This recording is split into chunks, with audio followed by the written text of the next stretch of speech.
Well, Michael Chandler, it's been nothing but big fight weeks for you since you came to the UFC. Here's another one. I guess what's the feeling like this time around? Man, this is what I asked for. You know, I wanted to fighting so long outside the UFC. I always dreamt of coming here, putting on performances on the biggest stage possible under the brightest lights, and that's exactly what they gave me. I asked for it when I first sat down with Hunter Campbell, laid out my intentions of what I wanted to be for the organization and inside of the organization.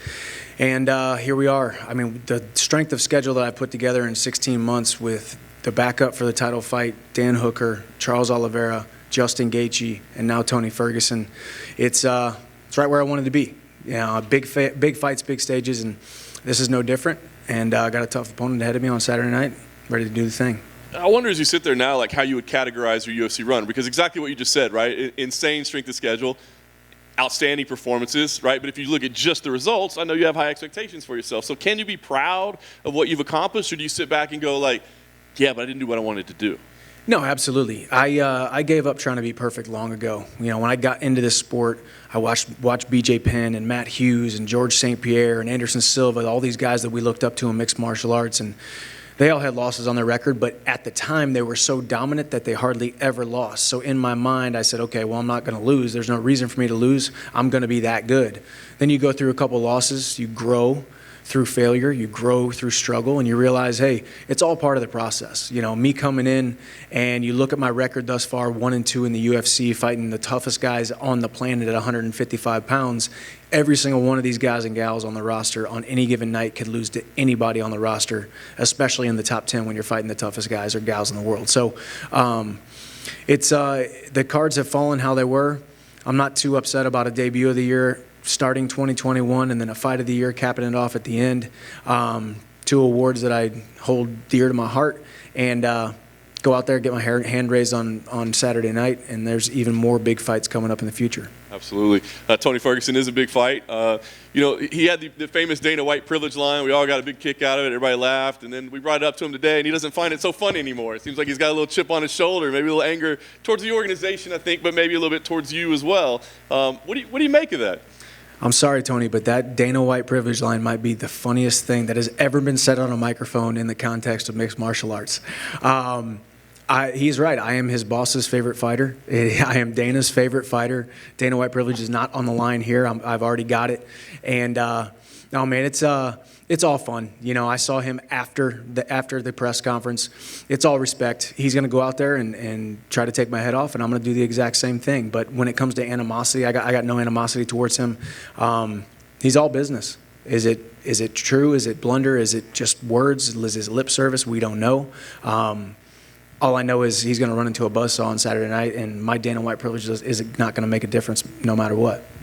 Last thing for me, I mean, obviously your track record speaks for itself, but are you thinking about rankings and title shots and what comes next, or is this all about at this point about just coming in and, you know, turning in these fan-friendly, amazing performances and then just seeing what comes next? Man, yeah, I'm always looking at the future. I'm always looking at the game. I'm a student of the game, and now I'm a student of the lightweight division here in the UFC, how all the pieces are falling together, how people are in the rankings, who's out of the rankings, who are coming in, who is moving weight classes. There's a bunch of different stuff going on.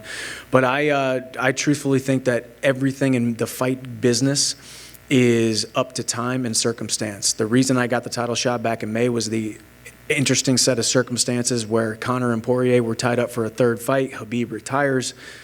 In steps me and Charles Oliveira. Now, there's going to be a scenario on Saturday night where one of the two men in the main event win the fight and either retain the title or win the title, and there's not an MMA fan alive that doesn't want to see me rematch either of those guys, Charles Oliveira and especially Justin Gaethje, in a 5-round title fight. So we'll see what happens. All I know is I can take care of business on Saturday night.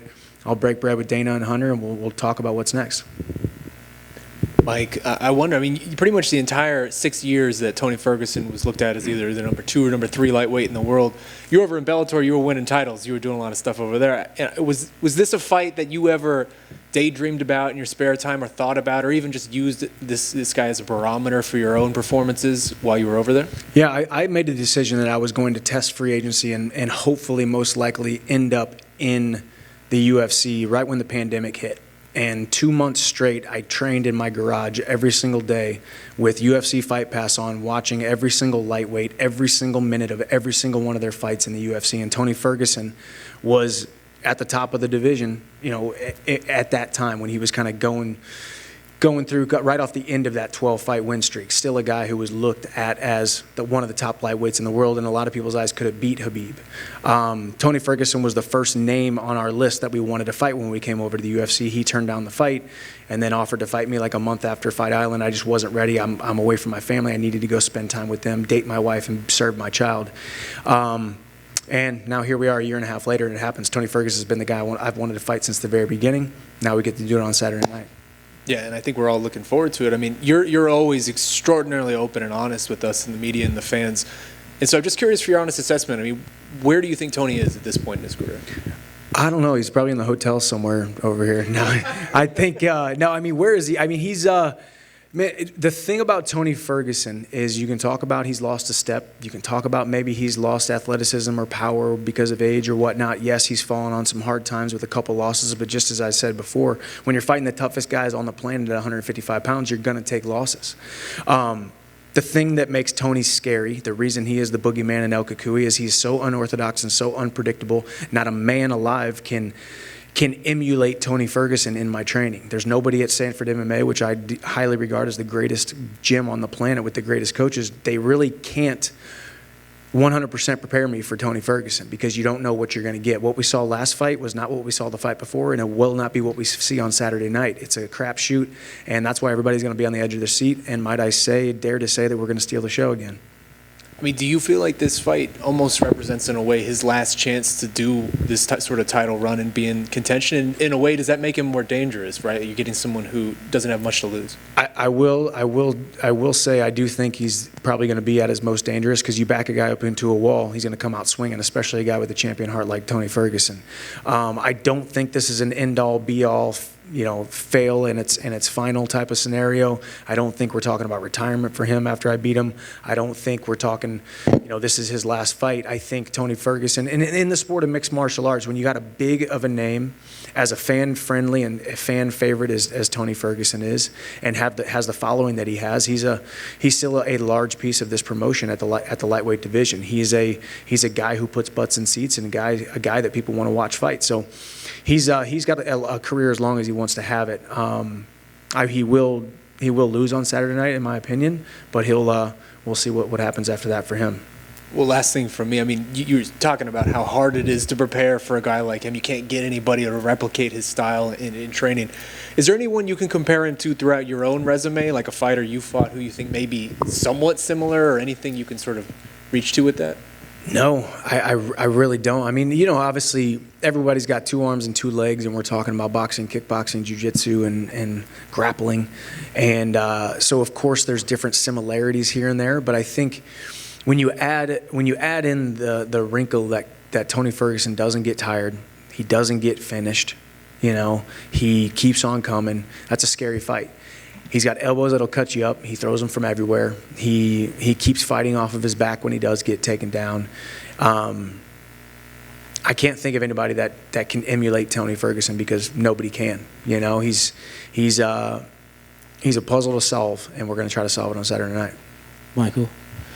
Justin was in here a minute ago, and he said that his fight with you wasn't a war. Are you kind of surprised that he describes it like that? Yeah, listen, I like Justin Gaethje, but I gotta call him out on some of the things that he said. Number 1, he said it was boring. Number 2, he said it wasn't a close fight. And number 3, he said it was the first time that he fought somebody to win instead of fought somebody to hurt him. Now that to me is very telling. It's very indicative of a guy who met his match, a guy who stood across the cage from somebody who he was afraid for the first time in his life a little bit to engage with because he knew he met a guy as crazy as he was.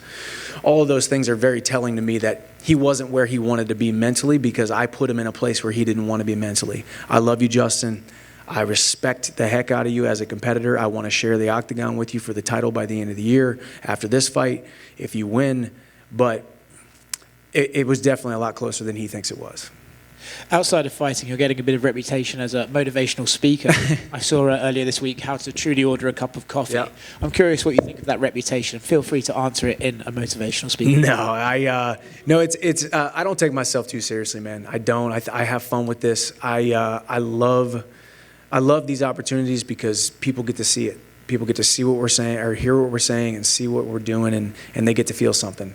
So I like to use my platform to speak on my experience, to convey a message and tell a story. And I like to have fun on social media. I love that people have fun with it. You know, the Michael Chandler motivational stuff on all the YouTube comments is actually pretty hilarious. But it's also, I think, somewhat of a compliment. I think it hits home for a lot of people, and then a lot of people make fun of it. But people will always criticize things that they don't understand and things that they are intimidated by.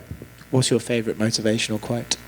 Favorite motivational quote is Steve Prefontaine: "To give anything less than your best is to sacrifice the gifts."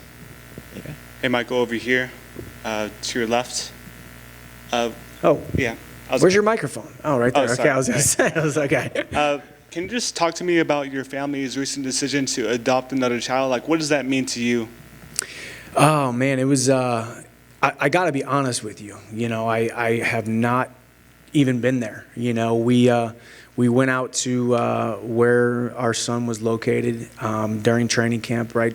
August 12th or April 12th or 13th or whatever to go get him. And since then, I spent a couple of days in a hospital, a couple of days in a hotel room, and then I've been down in Florida training. So I've been, FaceTiming my wife as she is going through the toils of taking care of a newborn. So I feel like I haven't even been there yet. Number one, to serve my wife and be there to help her. Number two, to serve my oldest son, Hap, who is now going to be, not an only child anymore. So I got a lot of catching up to do. As soon as I get my hand raised on Saturday night, I got to get home and be a father to two baby boys and serve and love my wife, who's been taking care of our household. But it's amazing. I love my family. I love the gift of adoption. I love my son Hap. I love my new son Ace, and I can't wait for the future to raise these two young men into high-functioning members of society. Is a father of two Michael Chandler going to be more dangerous than father of one Michael Chandler? I think maybe more next fight, once I actually fall in love with my new son and take on that fatherly role. And not that I haven't yet. That might sound bad, but I haven't been able to take myself out of fighter Michael and put myself into father Michael quite yet, a father or two yet. So it's all happened so fast. You want to make God laugh. You tell him your plans, and he's gonna supersede your expectations and change your plans every single time. It was precarious timing for him to be born 2-3 weeks before my fight, but I'm dangerous no matter what, man. Y'all have seen me perform. I like to go out there and bite down my mouthpiece and have a good time. And I definitely got another why, a little extra wrinkle in my game, a little bit of extra love in my heart. Michael, right here. Looking at your Justin Gaethje fight, in the countdown, it said you kind of like fell into it, like the crowd was kind of erupting and you got into that war. Against Tony Ferguson, it doesn't seem like it matters who he fights. They're going to get booed regardless because Tony Ferguson is such a fan favorite. Have you had to do anything in camp to prepare or just get your mind so you don't fall into that trap of the fans around you? No, I haven't, but I will say that. I mean, I remember how big of a support he had in May when I fought Oliveira for the title. The dude's got a following, and his following travels. So I expect there to be and it's the fact that it's Arizona. Obviously, there's going to be a Mexican heritage Cinco de contingent. Mayo, too. Cinco de Mayo, So turns out I'm going into enemy territory. I didn't even realize that till just now. Thanks for bringing it up. No, but I just competition to me, hand-to-hand combat is the same, whether it's in front of a couple hundred people at the Hearn Center back in Missouri or at these sold-out arenas. I'm going to go out there and do what I do best. I know you said you hope to fight Justin for the title by the end of the year. Is that your official pick for the main event? You think Justin is going to win? God, it's so hard to pick against Justin Gaethje, but Charles Oliveira keeps on superseding all of our expectations. It's hard to make a pick. If I had to be a betting man and put money on it, I would say Justin Gaethje gets the slight edge just because he can push for so hard for 25 minutes. We know he's going to be able to do that. So That would be my official pick. And yeah, I think there's no MMA fan on the planet that doesn't want to watch me fight Justin Gaethje by the end of the year for the title. Hey, Michael, over here. You've been speaking a lot about Tony's erratic striking patterns, and you've said multiple times how no training partner could exactly emulate what he brings to the table. So how do you possibly prepare for someone as unpredictable as Tony Ferguson is? It's a good question, and I answer it how I always answer everything. When most people ask about opponents and film study and how much time is allotted towards my own increasing of my skills and how much focused on the opponent, I always focus 80 to 90% on myself. How does Michael Chandler become a better athlete, a more dangerous striker, a more dangerous grappler, in shape, strong, fast, athletic? How do I use my attributes to fight anybody and beat anybody on the planet? And then that last 10, 20%, focus on small little habits and tendencies and idiosyncrasies of the opponent. We've watched Tony's tape. It's impressive in so many different ways, and as you said, it's erratic and it's unpredictable. So that's kind of the fun thing about this fight. Expect the unexpected and go out there and just be comfortable not knowing what is coming next. Be comfortable and have no expectations of how the fight is going to play out. Go out there and have fun and be confident in my skill set, and I get my hand raised. And lastly, going off what you just said, you often speak about setting yourself apart from the rest in regards to your training regimen or other lightweights in the division. So what are some things you do on a daily basis that differentiate you from the pack? Man, I think I've trained on the East Coast, West Coast, and everywhere in between, and I'm telling you right now, nobody lives the lifestyle that I live. And I'm 36 years old, and I'm competing at an extremely high level because of it. Why has my body lasted so long? It's great supplementation, it's great sleep, it's taking care of my body and treating myself like a professional athlete. And then inside of the training sessions, going harder than everyone else, doing the extra stuff, and then taking care of my body through body work and myofascial release on my roller every single day. The body will perform and last so much longer than we give it credit for if you give it the right tools and you give it the right love that it deserves. So I just go harder than everyone else. My standard for hard work is much higher than anybody else that has sat in this chair, and I will put that on everything. So that's what I've done, and I don't like to get out of shape, so I stay in shape, and that's why it's lasted so long. Got one here in the back, left. Michael, your run so far here in the UFC has been ultra exciting. Have the fights and your time with the organization lived up to the expectations you had when you signed?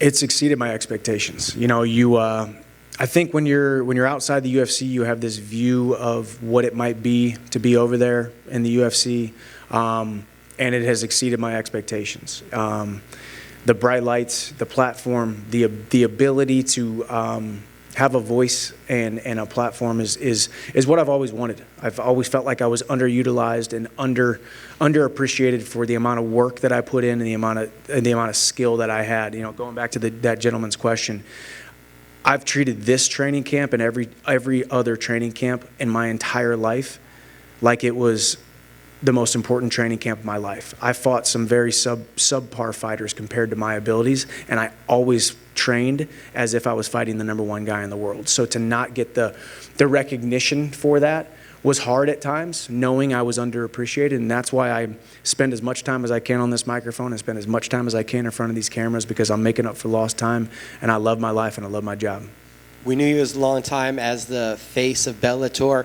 Do you feel now at home as a UFC fighter?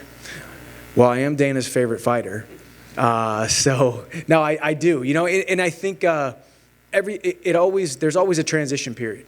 First, they doubt you, then they kind of hate on you and doubt you at the same time, and then they start to embrace you. And that was the mixed martial arts fans are amazing fans, but they are very rigid at times. And I was a nobody who had to come in and prove myself. And here we are 16 months into it, and I've asked for the hardest fights and the biggest names in the sport.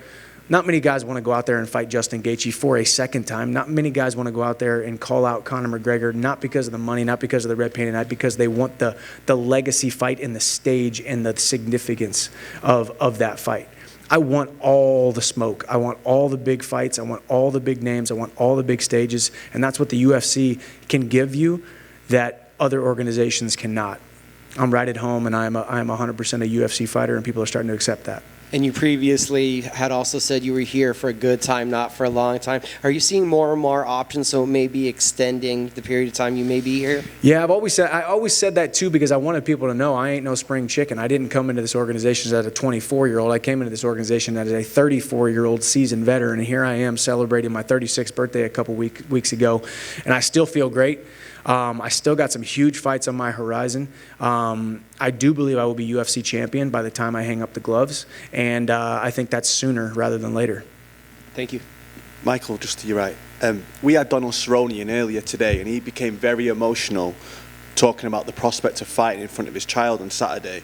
I know your oldest Hap will be watching you live for the first time on Saturday. Can you put into words how special that will be? I've tried not to think about it, honestly. It's like, take yourself back to Madison Square Garden. You take yourself back to title fights. You take yourself back to these experiences that have bigger implications than just the fight. The huge platform of Madison Square Garden, or getting to fight for a title. Those things can get inside of your head and make you fight differently. When I know my son Hap is there, and my wife, two of my favorite heartbeats on the entire planet, I don't want to think about it too much, because I got a job to do, and I just want to get my hand raised. I want to jump out of that cage, and I want to go hug him and tell him that I'm ready to be home and I'm ready to be daddy, because he deserves that. And I fell in love with him 5 years ago, and I looked into his eyes and told him that I was going to love him and serve him and take care of him. And this sport that I love takes me away from him at times, but he will know that every man has to work. And for him to sit there in the front row and to be able to see what daddy does for work, I think that's going to be really cool. So I'm excited about it, and try not to think about it too much. So thanks for bringing it up. Thank you. Here to your left, close it out. I know you said in the past 2 fights that you zigged when you should have zagged, and that's kind of the difference between winning and losing. Is there anything you can do going into this fight to clean that up? I know it's chaotic in there. I know decisions happen in a split second, but is that something you've thought about that you can change, or is it something that just kind of happens? Yeah, I think that's why we love this sport, man. Every single fight is different, and every single moment could be catastrophic for yourself or your opponent. And that's why we love the sport. I am confident in my skill set. I'm confident where I am exactly right now. I'm confident in some of the things that I've cleaned up from previous performances. I am confident where my head is at and where my heart is at and where I'm at physically. So not a lot I can do besides just be me. The good thing is I know I have the no-quit gene in me. I have the warrior gene inside of me. We all saw it last fight. We've seen it in numerous fights.